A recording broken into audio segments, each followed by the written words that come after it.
Content note. This interview includes descriptions of homophobic harassment, including use of a homophobic slur. Some names have been removed from this interview for privacy. Okay. So just state your name, the date, and the location of the interview. Hi, I'm Tammy Jackson Lincoln. Today is June 28th, 2022, and we are in the Arts and Humanities building at CCBC Essex. So where did you grow up? It's a running joke. I grew up on Interstate 85. I was born in Baltimore City, and didn't know where I was going to wake up when I woke up, North Carolina or here. I was a farmer's kid. My mother, parents, grandparents all worked farms, so planting season and harvesting season, you ran the highways. So Concord, North Carolina is what I call my home. Baltimore County is where I call my home now. So how was your experience of coming out? Well, it was kind of really rough. At 13, I was caught in a very compromising position when my mother was supposed to be at work. She came home and found me with another young lady. I was then threatened to be put in training school till I was 18. And so I played the straight game until I was about 24. And then I gave my mother a son-in-law and a grandchild. And after my ex-husband had cheated on me and everything, I found myself a girlfriend. So I let my mother have her son-in-law. I took my daughter, and I went to live the gay life again. And then she went, "Oh, that's fine." Needless to say, I wanted to smack her. Too many years of living in a closet was not fun. Yeah. So when did you meet your wife, BJ? I met BJ in September of 2009. It was probably the fourth time I'd ever walked into a gay bar, and it was quite an unusual thing. The place was called, I don't think I should say the name, but it was a club in downtown Canton, Ohio, and it has a long hallway. It's a safety thing, which I finally understood. That way they could see if trouble was coming. They built it that way. And there was this beautiful lady just standing between two other gay women. And I went, daggone, she's adorable. And I went and sat down at my little place, had to get my beer and a shot. And there was a couple gentlemen that I had known for the few times I had been in there. And he came, I was getting ready to get my six-pack to go home. I had just gotten off work. And he goes, "No, you can't leave." And I went, "I got to get up at 8 o'clock or 7 o'clock in the morning and go to work." He goes, "No, there's somebody here you have to meet." And I went, "Dude, there are no women in here that are single. I'm going home." "No, there's somebody you have to meet." I went, "Oh, God." So they bought me another shot, and I'm like, "Oh, brother, I can't wait to see what this is going to be." Lo and behold, they had ran up to her, the woman I had seen, and convinced her the same way they did to convince me, and brought her down. I looked up, and it was her. And she looked at me, and she goes, "You have the most beautiful blue eyes I have ever seen." And I went, "Oh gosh, I'm in love. You're just adorable. I like little petite women." So, she was 5'3", all that. And she sat down and we started chatting. And then she leaned over to me. She goes, "This is going to sound like a line. Would you like to come back to my house and have a cup of coffee and see my artwork?" My internal dog went, "Score!" It was not like that. We did actually go back to her place, and she was a full-time artist. And she had paintings and sculptures, and we sat at her kitchen table until 6:30 in the morning, chit-chatting. We didn't even kiss. I actually kept a chair between us because this was something special. I didn't want to ruin it. Because, again, I was a dog. I always went to straight bars and picked up straight women, and you go back that way. So I gave her a kiss on the top of the head, and I left. Later on that evening, we were going to have our first official date, and I knocked on her front door, and her two sons opened the door. I went, And that's how we started and within a week, I'd met her whole family, and within 3 months, we were living together, and a year and a day after we met, we had a commitment ceremony, and we're committed from that point on in 2006. So what was the experience like being out? How did people react to that? Well, once I put my foot down with my mother and the rest of my family, I just went out to, I mean, I still had a 7-year-old daughter I was raising, but yeah, I had a lot of fun. I got to see what it was like to be out of the closet and have a lot of fun. We'll just put it that way. Okay, so why did you choose to attend college? Well, I was, we had moved back to Maryland. We came here to help my father clear out the house so that he could sell it. Well, that went downhill. And I was stuck at this house. I couldn't get a job. And so my wife suggested, well, you've been wanting to go to college. You've been talking about it for years. Why not go to community college? I went, we don't have the money. Well, you can get grants. And I'm like, you really? I mean, I wasn't confident. I mean, I have degrees in computers, and that's easy. Give me something with math, and I'm gone. But having to do all that? She goes, just go try. So I went and tried. And my first semester, I found out there was a gay club here, which was the Rainbow Club. And I told her about it. She goes, well, why don't you go to one of their meetings? I went, honey, I'm 42 years old. What can I do for these children? I mean, they're young. They got so much energy. I can't keep up with them. Try it. See if you like it. Again, never in the gay community. I was just a gay woman running in the world. I never had any stops or anything. I just did what I did. It was just me. And met Morgan Slusher, and oh my goodness, it just went crazy from that point on. He says, we're having a vote. I'm like, a vote for what? President, you know, all that. I said, oh, cool. Who do you want me to vote for? You. Me? Who's going to listen to me when they're 18, 19, 20, 21? I mean, they don't want someone old when they're running their club. He says, just try it. Well, next thing I know, I became president, and then I had all these other people that were now going to be sitting there staring at me, and I'm going, oh my goodness, what did I get myself into? How did I get talked into this? But it became the best 3.5 semesters of my life. It is the fondest memories I have, is being on this campus, being involved. And we have a few bad ones, but hey, can't have all good and no bad.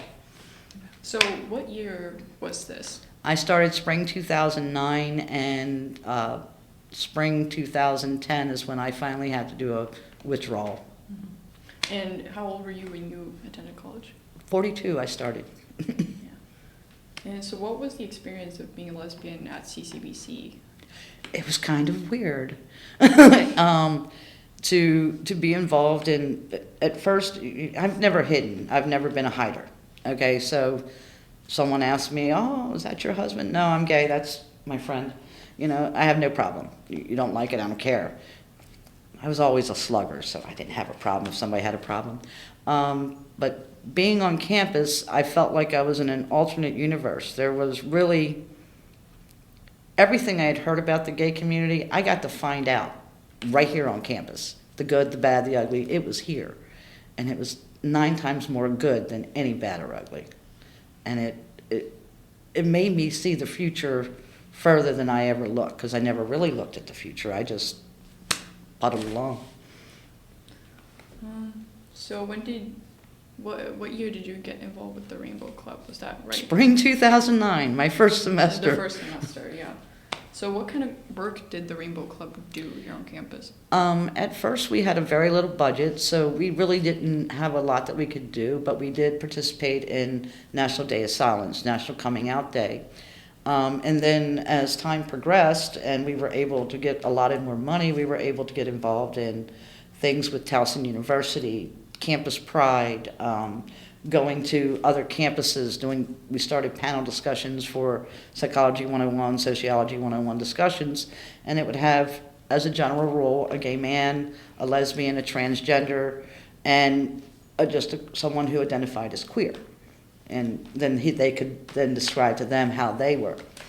And that's what we did. We had 4 or 5, and then that just spiraled into all kinds of events. We started dragucations. We had speakers coming in that had popular books on and bestsellers that would come in and educate and help and tell stories much like I'm doing right now. And we started just pulling in all kinds of poets and singers and writers. I mean, it just went out. It went nuts. It went nuts. Was it an active club at the time? Did you have Yes. a lot of members? When I first, I think we had like 15 or 20 members in the beginning when I first started. And then it just bloomed, and then it went down. Then it bloomed until this thing ended up with about 30 people running in and out of my house on a weekly basis minimum. Our house became the safe space. We also helped people that were having suicidal thoughts and got them to counseling, and we were connected with the counseling system here. I don't know if they still have it, but yeah, we were there. We helped save a couple people's lives. So how was the club perceived in general by the rest of the campus? Just on the side, it wasn't a big club. It wasn't a main club. Mm-hmm. By the time we were finished, it became a big main club. Getting like, I think when I left, it was like $7,000 or $8,000 a semester to, yeah, matter of fact, we won the first semester, I think it was, we won all the awards that a club could get on campus. They should be in the student center. As a matter of fact, I got yelled at because I took the plaque home. I thought it was mine. They told me I had to bring it back. I was like, oh, that's not fair. I wanted to keep it. So were there any negative reactions to the work? We had a couple problems. There was the National Day of Silence, which is the one I remember the most. We had professors who weren't quite on board with what we were doing, taping your mouth silent, not participating. So what is that, the National Day of Silence? What? Basically, it's a moratorium for all those who had, my perception was, all those that had been passed or lost their lives due to being gay, being thought to be gay.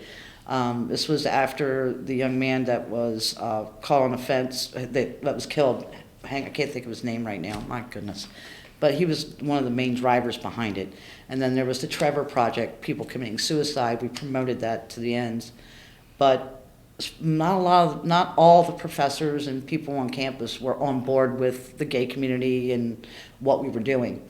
And so we had students getting threatened if they didn't take their tape off and participate in class, they were going to fail the class. We were harassed and had to get security when we were doing an educational thing in the quad.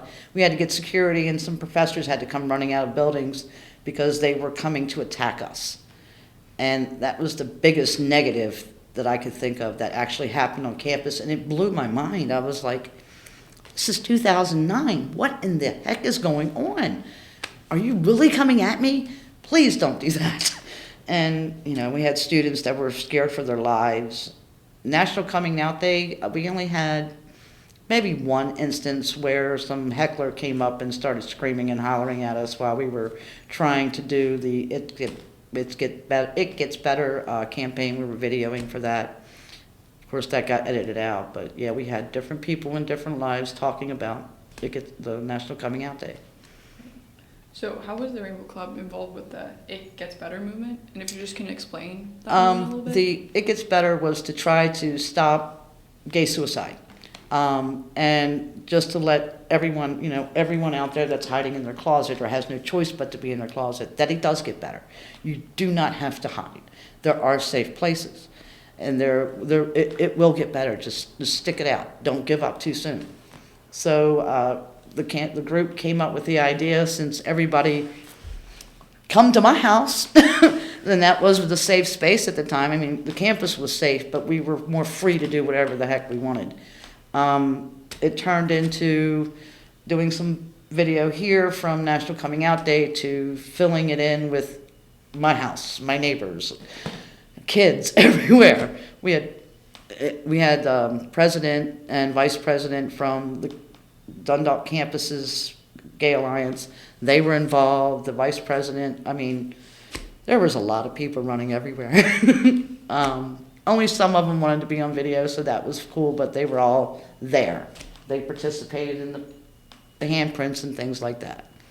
And it just started as, well, we'll do it on campus, and well, let's go to your house, and then we can do this on your fence, and we can do this on your shed. And I'm going, we are cleaning this up, right?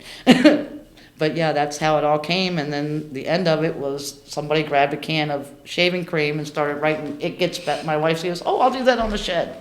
It gets better." And I'm going, oh my goodness, y'all have lost your minds. But it turned into a wonderful thing, and it lasted longer than it was bigger than we thought it was going to be. We thought it was going to be some rinky-dink video, but it turned into, it gets recommended everywhere.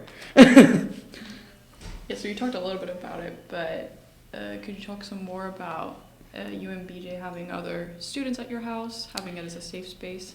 Well, when we lived in Ohio, we had tons of children, young adults running through our house due to, she had 2 sons, and where I worked, I had children that flocked to me. A couple of them were gay, some were lesbians, and our house always became open.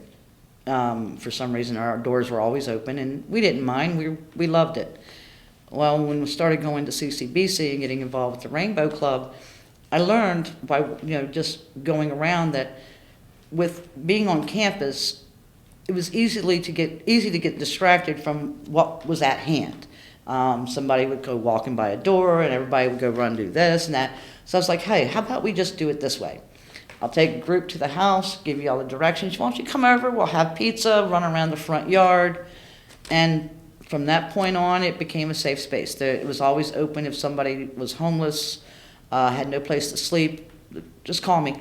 And I've had kids call me wanting to commit suicide, and I've went to them. I've had them sleeping on my couch. No biggie. And it just turned into the fallout shelter, is what we called it. It was the fallout shelter. If you had a problem, fall out. Need a blanket? There you go. Need a pillow? There you go. You need food? In the kitchen. I don't cook for nobody. You want to cook? Go cook. So were most of these students that came to your house a part of the Rainbow Club? Some. It was open everybody. I knew a couple kids, straight kids from just classes that their parents had disowned them for some odd reason or something. I never really would get the full story. And they would come over and have dinner with us, and we'd help them get connected with somebody that could help them that they knew. And if not, they'd have a pillow. We'll get it straightened out tomorrow. Tomorrow's another day. It wasn't all just Rainbow Club. It was anybody. It's open door policy. I still have the same policy, though. I just don't have a spare bed. Great. So this banner behind you, when was this made? This was made right before the Gay Pride Parade of 2009. Sorry. We got the idea that we needed a banner. If we were going to walk in the Gay Pride Parade, we needed a banner, dagnabbit. And my wife came up with the idea with the handprints, and she did all the artwork. And these are all the handprints from people that were involved in the Rainbow Club leadership and just members. Not everybody's on there, but we got enough. Right. And would you mind showing some of the pictures that you brought, if you don't mind? I don't. This is my wife, and there's an interesting story behind this picture. This was taken in Ohio. We had to go to Ohio for a family picture. Her mother and stepfather wanted to get all the kids together, and then her and I went to go get our own individual picture taken. And the girl that was taking the picture kept standing us like sisters would stand next to each other. And this went on for like 15 minutes. And we'd get into these kind of positions, and she'd move us apart. And finally, I just had to look at her. I said, look, this is my wife. We are married. Please stop. Oh, I didn't realize. I'm like, really? I mean, really? But yeah, that was taken in 2017, 2018. It was quite interesting. The whole family's outside the studio laughing because they could see what was going on. And her parents and her brothers and all are just like, that girl's got to be the stupidest photographer they've ever met. You can't tell they're together. I mean, I'm holding her by her waist like you would if you were a straight couple. But she just kept separating us and making us stand shoulder. I'm not doing that. I'm not doing that. Lady, gay, lesbian, get it? Oh! oh, okay, I'm stupid. And that's how that picture was taken. This is when my wife and I got married in May of 2010.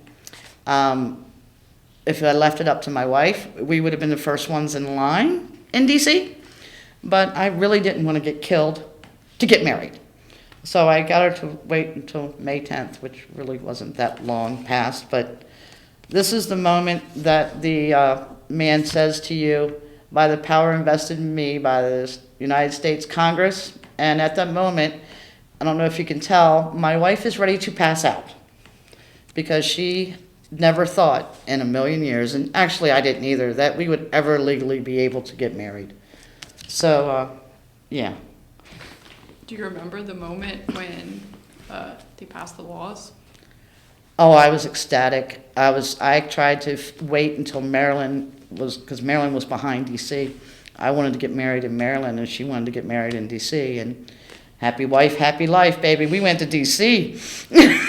And funny story. The first time I asked her, I got two funny stories. First time I asked her to marry me was in 2006. And we were out to dinner with her mother and her husband. Now, her mother never believed in gay marriage. She didn't mind. I mean, she picked out our original commitment ceremony outfits, and she was the videographer, but does not believe in gay marriage. So we're having Chinese dinner. I had an engagement ring made. It was in my pocket. BJ had no clue. Nobody had any clue. And I'm sitting there, and I went, hey, how do you feel about gay marriage? She goes, I don't believe in it. So, okay, how do you feel about commitment ceremonies? Oh, I believe in that. Okay, cool.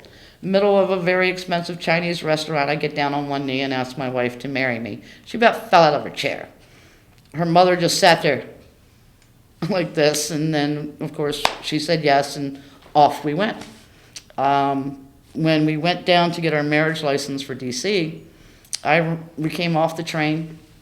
BJ ran into the bathroom. I ran into the jewelry store, had a ring picked out, had it sized, and we went and got our marriage license, came back. I said, I gotta run in here for a second. She goes, okay, I gotta go to the bathroom. So I ran in, got the ring, came out, and she comes out, and right before we had to get on our train to come back to Baltimore, I got down in the middle of Penn Station and asked her to marry me again. And it was, never seen so many people stop and clap. It was amazing. Yeah, those were wonderful times. So, is there anything else you want to mention? I can mention anything. Is there anything else from your time at CCBC? CCBC, it's a wonderful place. It's great. If I could come back and do it again, I would, but I don't have patience. But yeah, if for anybody out there, just know you're welcome wherever you go, no matter where you go. And if they won't let you come in, talk to the people here. Call me. I'll help you. It's my job. Great. Well, then I don't have any more questions.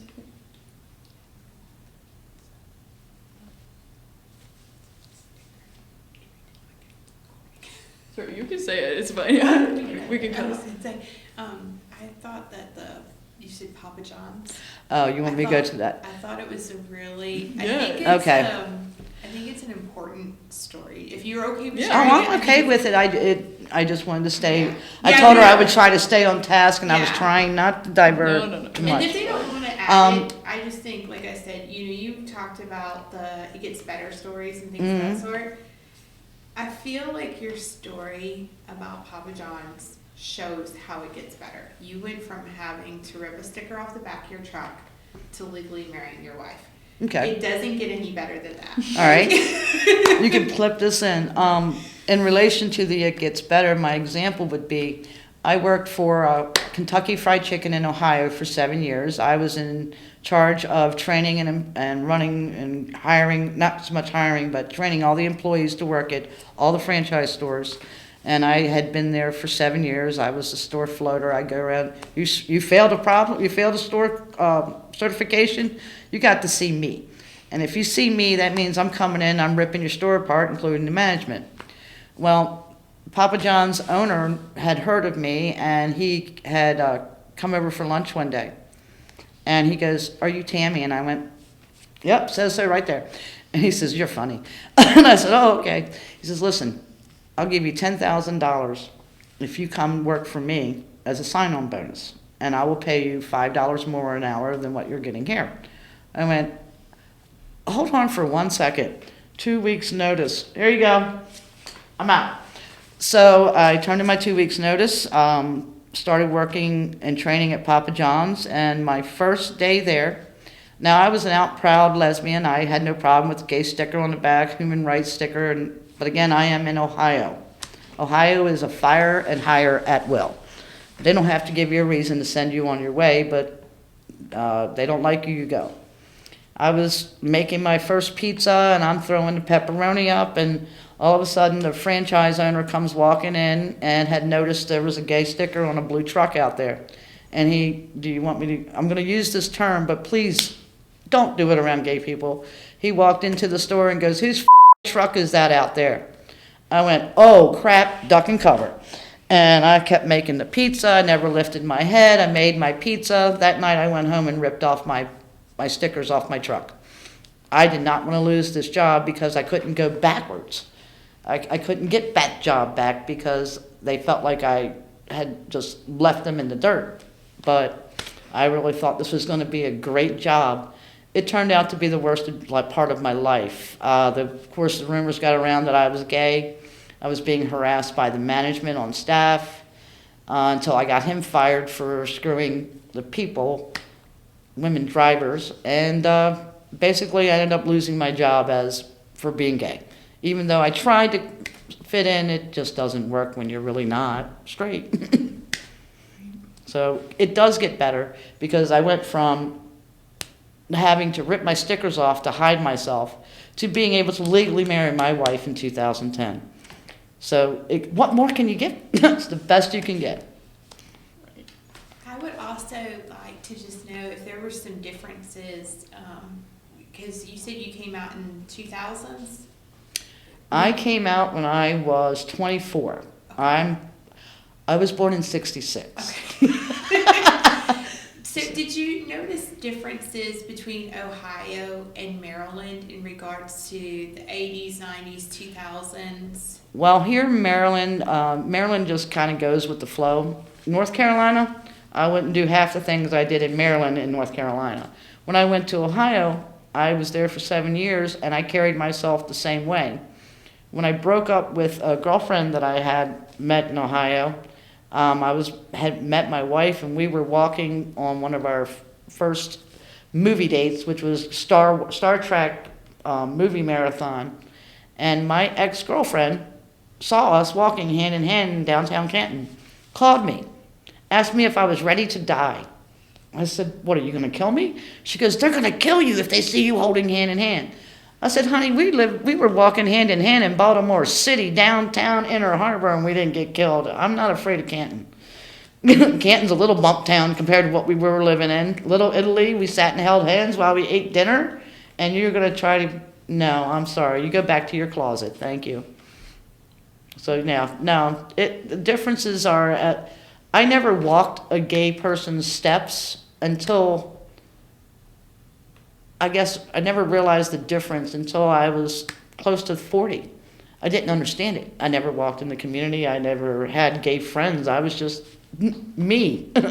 I didn't like you, boy, go away. I want her. And it's like I never knew anything about the gay community. I just knew there was gay people out there. I hadn't met any, but I was living my life the best I could. Did you feel like CCBC was the first time Mm-hmm. you had that community? Once I met my wife, and I realized that there were other things that I should have been involved in because I've never been a political activist. I always just flowed. Once I met her and I started learning and realizing just how, I guess, secluded I was. I wasn't in a closet, but I wasn't really involved in anything. I just lived my life. And once I realized that I was better served helping the gay community and helping the younger generation walk these steps that I never walked because I played the straight game for so long. So learning through them, watching them is how I learned to help them. And that's the only best way I can set it up that way. I've always had a helping hand out for anybody, but it's more important to help those that are on the marginalized part of society. And for me, that's the gay community, the black community, the Asian community. And right now, if you ever cuss out an Asian person around me, you're going to get decked. And the same for a gay person. I mean, don't do it. Treat everybody with kindness and love. Matter of fact, I always live with one rule: be kind and smile. Life gets better after that. I like that rule. It says it on my car too. I think the last thing I would like to just ask you about is you said that you kind of lived a closeted life. You lived the straight life for so long. Mm-hmm. I think that sometimes we take for granted that we do have social media now and that we do have different places. Were there gay bars or gay clubs? How did you find out, like, if it's in the 80s or 90s, where do you know where to go? How do you... I'm trying to think of what the best way to say this is. Okay. I'm a gay lesbian woman, straight up lesbian woman. I have never found it hard to pick up any woman I have ever set my sights on. Gay, straight, doesn't matter. You know how to pick up a straight woman? Treat her better than the man sitting next to her. You will have no problem. And they'll tell you flat out, I'm straight. Okay, why are you in my bed? Well, you were so nice and, well, your boyfriend's right down the street. Don't tell him where I live because I really don't want to punch him. But yeah, go on about your business. But I was known as a dog. I ran for like 10 years. And I never had a problem picking up a woman and always told me they were straight. Then why are you in my bed? But that's why I say closeted. I didn't know where there was I heard of a gay bar, Port in the Storm, but how do I get there? Club Hippo. Where is that? I don't got time to go chase. And to be honest with you, I'm not into very masculine women. I like women, girls. I like makeup and hair and things like that. So I would not fit into a gay club anyway at that time because everybody walked around like I am walking right now. But yeah, I've had people ask me, are you trying to be a man? No, baby, I like what I got. Thank you. And I don't want that. You keep your little tallywhacker with you. And they just look at me, well, you dress like one. No, I dress like Tami. Tami dresses like this. Sorry. I never fit into any mold. I have a problem with molds. They never fit me. I guess that's why I've always been the one on the outside helping others. Because I don't fit into anything. I've got all kinds of craziness in my life. Well, Is that everything? Yeah, I don't have any more questions. Did you have I just any? wanted to say thank you. Thank you You're so welcome. much. And if you have any more questions, feel free. And I have many, many, many more stories. Great. Yeah, I feel I don't have any more questions right now, but thank you so much. You're welcome.